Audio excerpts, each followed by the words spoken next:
In the headlines, renewed violence on the Plateau as assailants attack another community in Bokkos. Police launch manhunt for cop killers in Anambra. Volatility in oil prices leads to 10% loss as demand slow down. On the foreign scene, Kenyan police probe suspected killings on Delmont pineapple farm. Oh, hello there and welcome to the news update. I am Sagir Ibrahim. Thanks for joining us.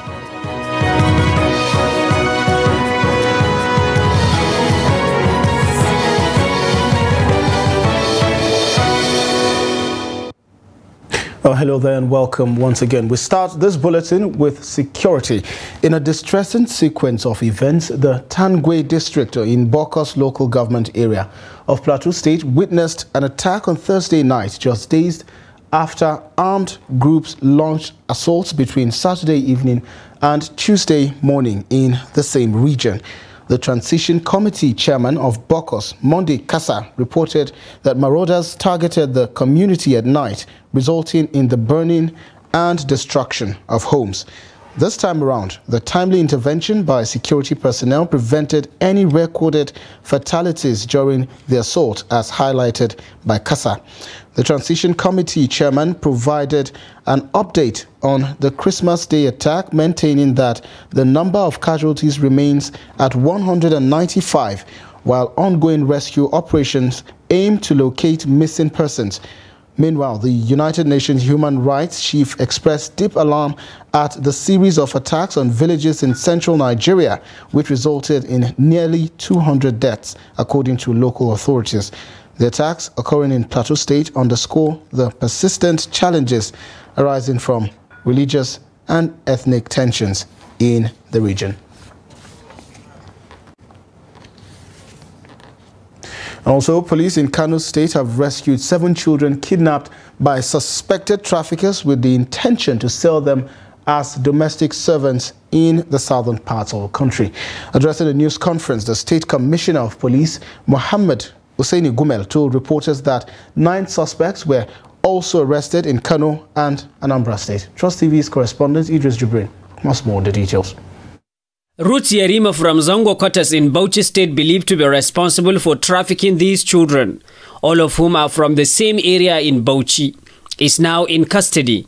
She says she normally delivers the children to a woman in Kano for onward conveyance to prospective buyers in southern part of the country. I went to adoption home. That's where Abner Samuel is working. Yes, he gave me these children to give this woman that need adoption. That's what she said. I'm giving her a children. I'm not giving her anything, sir. I don't have any orphanage home. The question is, how did you get the children? I didn't get any children and give her. She's lying over me. I didn't do the adoption directly. I did not come to Kano. My sister, my junior sister, the same father, the same mother, she's the one that lives here. So she has a neighbor that has adopted 3 children. So when I told her that I need a child that I could call my own, she told me that her neighbor had adopted 3, that she will go to her to help her. Young Muhammad Ilyasu is now renamed Chidiberi. Asia, who was renamed Chioma, and Hafizu, now called Uchenna, are among the 7 children rescued by the police. Muhammad Bilyamun, abducted from Bauchi, renamed Chioma. Okay. This one with cap. His name is changed to Chioma. His name is Muhammad Bilyamun. What changed to Chioma? He was sold at the rate of 450,000. He was kept here in Sabangari, Kano by the abducted. The next person is Osman Adamu, age 8 years. He was abducted from Bauchi, also sold at 450,000 naira, and his name changed to Chibuki. According to the police, the suspect usually sells their victim at between 300 and 400,000 naira per child, largely in the east. In the area of tackling offenses around human trafficking, including the buying and selling of minors, The police command has conducted several intelligence-led operations through which is a long-time cycle of interstate trafficking syndicate hibernating around Kano, Bauchi, Gombe, Lagos, Delta, Anambra, and Imo states was identified and dismantled. In this commitment, a total of 9 suspects were arrested, with 7 victims who are mostly minors being rescued from the clutches of these harrowing criminal activities. While investigation into these child stealing and trafficking syndicate continues, these children have since been reunited with their parents, who would now have to struggle to integrate them back to their native language and culture. Idris Jubrin, Trust TV News, Kano. Of course, we will now circle back to developments in Plateau State. We're joined by a reporter in the state, Ado Musa, who will be giving us updates. Welcome to the news updates. Ado, can you take us through the timeline of these recent attacks and tell us what you know so far? Well, according to a councillor from Bokkos local government area, that yesterday men attacked a particular village called Bondel, where they burned down almost 8 houses. But it took the intervention of security personnel to chase them out of the community. But he said, even though when the attackers arrived in the community, the residents of that community had already fled to other places. But as soon as the security personnel got the information that there was such incident, they swiftly intervened and chased them out of the community. Okay, Ado, previously, unfortunately, we saw what happened over the weekend in Bokkos as well as other communities around. However, it's seeming like more developments are coming from that story, especially with the one that rented, headlines today with regards to 37 distress calls made out to the security agencies, yet there was no immediate response as to salvage the situation from Saturday until Tuesday. But we saw a swift reaction this time and this occasion. Perhaps, is it that the security agencies have now moved into these areas and then there's no longer the challenge of terrain like the DHQ had mentioned earlier? Yes, I think this is one of the reasons why the security personnel swiftly reacted to the recent attack, because a lot of residents who spoke to me this morning confirmed to me that there have been a lot of deployment of security personnel around the Barikiladi Bokkos axis, especially people who are traveling from Barikiladi to Bokkos. There are a good number of security checkpoints which now inspect exit and then coming vehicles. So according to them, they say there have been a lot of security development in the community, and that is why the security were able to respond quickly before it gets out of hand. All right, Ado, can you tell us what the mood is like in the state, especially in these areas, that had previously recorded these attacks? How are they so far? Well, so far we can say that since normalcy has been restored, there is a little bit calm, because some of the residents confirmed to us again that following the visit by the state governor, who assured them that there will be more deployment of security personnel, that has given them the confidence that everything will be okay. And since the governor was there on Wednesday, he told them that, okay, he will make sure that everybody goes back to their own house.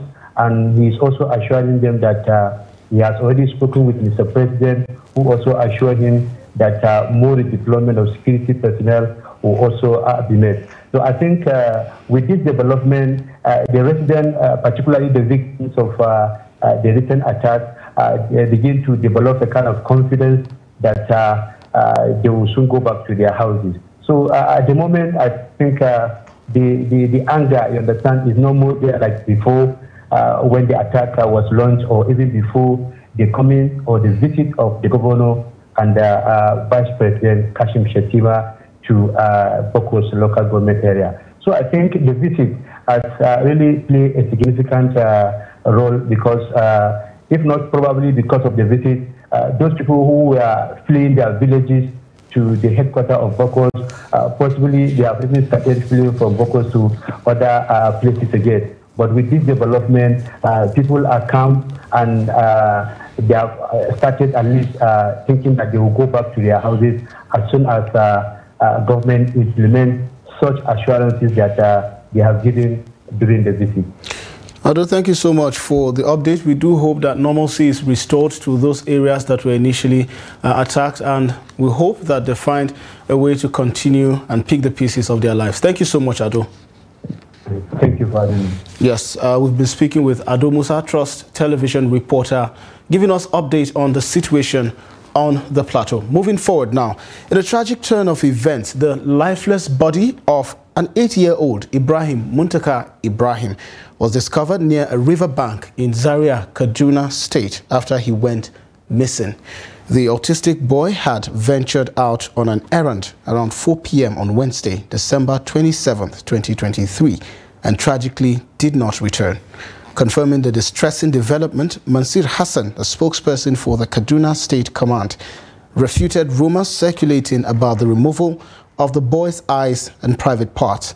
The police spokesperson says the boy's lifeless body was found along the Kwarindangoma riverbank, which borders Zaria and Sabongari local government area, on Thursday, December 28th.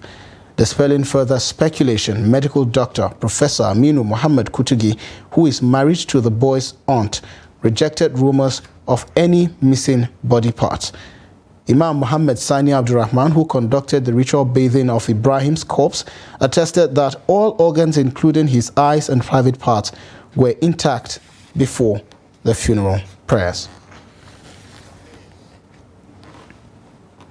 Also, the Anambra State Police Command has launched an intensive manhunt for armed insurgents who infiltrated from a neighboring state and killed 2 police personnel. The police public relations officer in Anambra State, Tochukwu Ikenga, who disclosed this in a statement on Friday, said the ugly event happened on Thursday. He said the gang, which disguised in military fatigue and seemed to be on a kidnap mission, but were jolted by the 2 armed police officers approaching their direction, opened fire on them.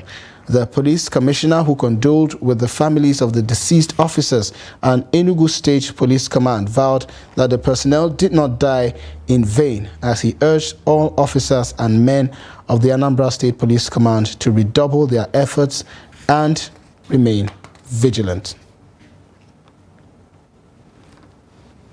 And to development in politics now, the Ondo State Governor, Lucky Ayedatiwa, on Thursday led a delegation of top government functionaries on a private condolence visit to Ibadan, the residence of his former boss, Governor Rotimi Akeredolu, deceased. Speaking shortly after the meeting, which held behind closed doors, Governor Ayedatiwa described the demise of his former boss as a personal and national loss, stating that the late SAN was an accomplished Nigerian who had contributed in no small measure to national development. The governor said Akeredolu's departure would be greatly missed by not just well-meaning indigents of Ondo State, but indeed all Nigerians.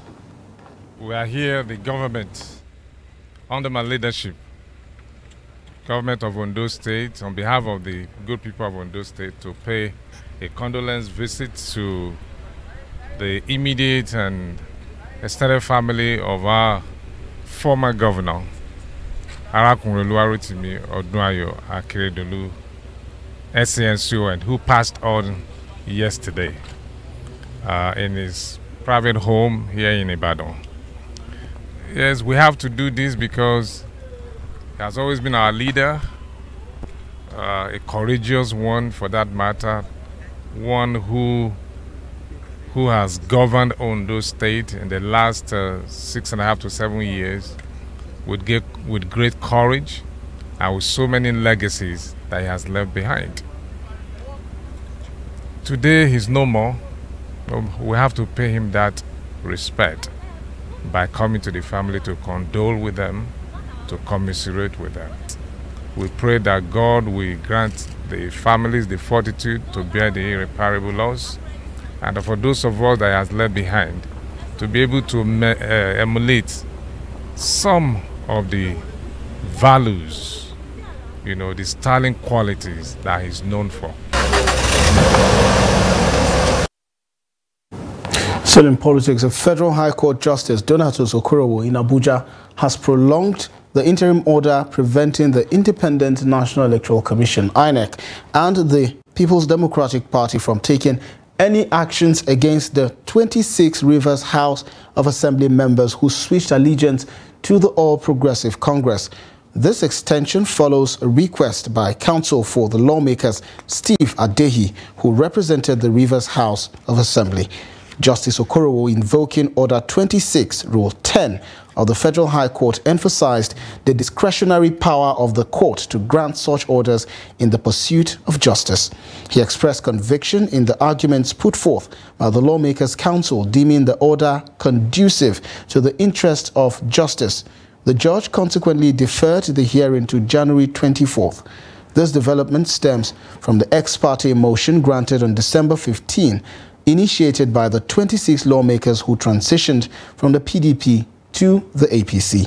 The court's initial decision restrained INEC from conducting new elections to fill the seats of the 26 assembly members. Furthermore, it prohibited INEC, PDP and the House of Assembly from declaring the seats vacant or withdrawing certificates of returns until the motion on notice is heard and determined. You're watching the news update on Trust TV. Coming up shortly.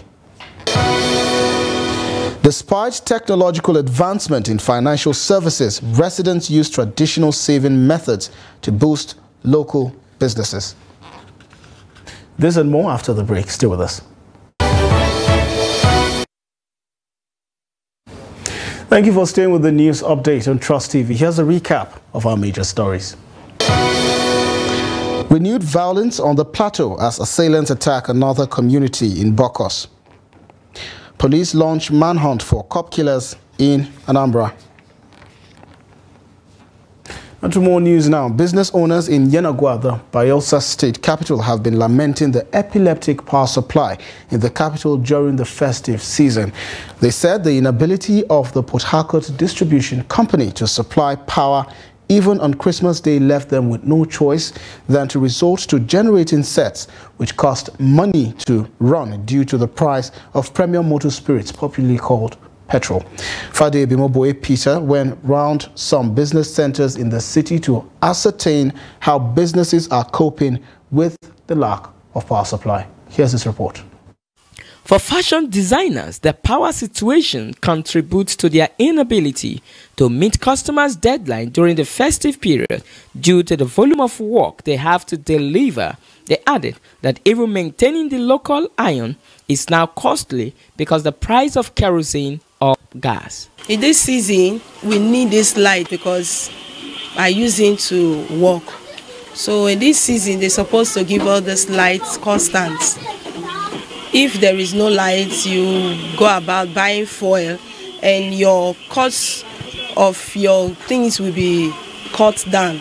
You will not, the expectation will not be met because the money that you will charge now, because of there is no light, you bill your customer based on the fuel price and the cost of the fuel. Gas I use, so I'm using gas. I was using kerosene. At a point, the kerosene became too costly, so I have to switch to gas. So as it stands now, I'm using gas to work. Though that one is more preferable than the kerosene because the kerosene, if you buy one rubber, within 2 days, it will just finish.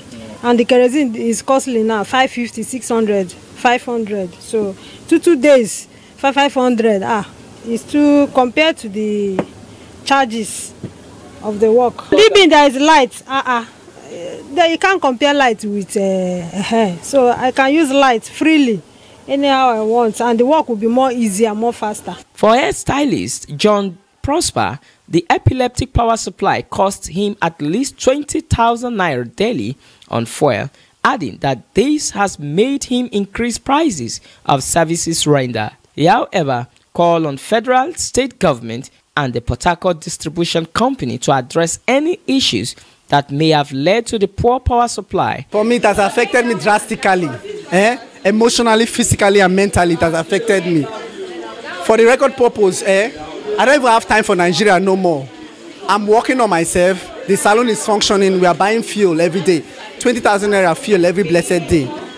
That's what we do. I only pay because everyone is paying. I don't want to be the bad egg. You understand? And for them not to cut my wire. What I'm saying is that Nigerian government and anyone that is in charge of the power sector should try their best to give us this light. We cannot stay in darkness. How can a capital state or a capital city be in total darkness? It's not right and it's not proper. They are hopeful that the blackout experience during the Christmas will not reoccur during the New Year celebration. Friday, Ebimobowe Peter, Trust TV News, Yenagoa. And still in the South, residents of Delta State have described the traditional savings scheme, popularly known in local parlance as Osusu, as beneficial to petty traders and medium-sized business operators. From Asaba, the Delta State capital, Jonathan Awanyai tells us more about this saving culture that has helped individuals to build up capital for their businesses and also achieve their goals. Here's this report. The Osusu traditional savings scheme, which is popular in Nigeria's southeastern region, has transformed many petty traders to big-time business operators, as it is a good alternative for borrowing from financial institutions. Another popular type of Osusu is that in which a number of contributors decide to raise money for their members. They contribute an agreed amount on a monthly basis, which is given to members on rotational basis to enable the beneficiary embark on whatever project they decide to. Some residents who spoke with Trust TV said they have consistently been involved in the Osusu savings scheme, which they believe is more efficient than banks as the money is not easily accessible. Most of the time, we get to the bank, they will say there is no money inside. That is why most of them don't like to go there. So as somebody like me, the stress in the bank, I don't like it. That is why I like to do so that when they pack it on, I can use it to do anything that I want to do. It is a very good and encouraging thing in the sense that one, it says interest. The interest from the banks, they are killing. Some banks, they will even lure you unknowingly into it, and you find out that you are paying continuously for some years. I think when you get to bank now, they will tell you that they don't have money. But anytime you go to the Osusu people, they have the money to provide for you. Instead of you going to bank, you come back disappointed. So you do go to the Osusu people. They help you at least very reliable. I like it. They added that savings through the scheme had helped them to learn to prioritize and cut down on excessive spending. Others opine that contributing to the Osusu scheme is a faster and less stressful means of saving money, as they would rather sit in the convenience of their shops and have people come to collect their money and keep, rather than going to join a long queue in the bank. Jonathan Awai, Trust TV News, Asaba. Well, there you have it, a report on the use of Osusu, a traditional means of saving money for businesses as well as other uses. Now in business, oil prices are set to end 2023 about 10% lower, the first annual decline in 2 years after geopolitical concerns, production cuts and global measures to rein in inflation triggered wild fluctuation in prices. Earlier on Friday, Brent crude futures were up 18 cents or 0.2% at 77.33 barrels. 77.33 dollars a barrel, while the U.S. West Texas Intermediate WTI crude futures were trading 11 cents higher at $71.88 a barrel in early Asian trade. At these levels, both benchmarks are on track to close at the lowest year-end level since 2020, when the pandemic battered demand and sent prices nosediving. Oil is also on track to fall for the third straight month due to demand concerns outweighing the risks to supply for the Middle East conflict, and as production cuts have proved insufficient, the prop up prices, with the benchmarks declining nearly 20% from the highest level this year. And away from Nigeria, Kenyan authorities are investigating a suspected case of murder involving 4 men accused of trespassing on a Delmont pineapple farm, as confirmed by a regional commissioner on Thursday. The distressing incident began with the reported disappearance of the individuals last week. The unfolding investigation took a grim turn when 2 bodies were discovered on Sunday, followed by the recovery of 2 more in a river approximately 50 kilometers from Nairobi a day later. Relatives of the victims, speaking to local station Citizen TV, raised concerns about visible injuries on some of the bodies, hinting at possible beatings. Delmont, a prominent U.S. multinational specializing in fruits and vegetables, asserted through CCTV footage that the 4 men had attempted to steal pineapples from its farm. Notably, a joint investigation by The Guardian and the Bureau of Investigative Journalism in July implicated guards at another Delmont farm in an incident where 2 teenagers suspected of pineapple theft were allegedly run over.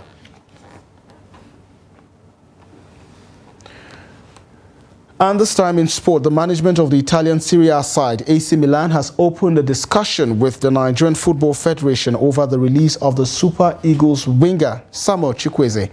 Super Eagles will resume camping in Abu Dhabi on the 1st of January, but Milan wants the speedy winger to play on the 30th of December and also in the Coppa Italia. According to the Italy football journal Pepe Di Stefano, the club wants Chukwueze to delay his movement until January the 3rd.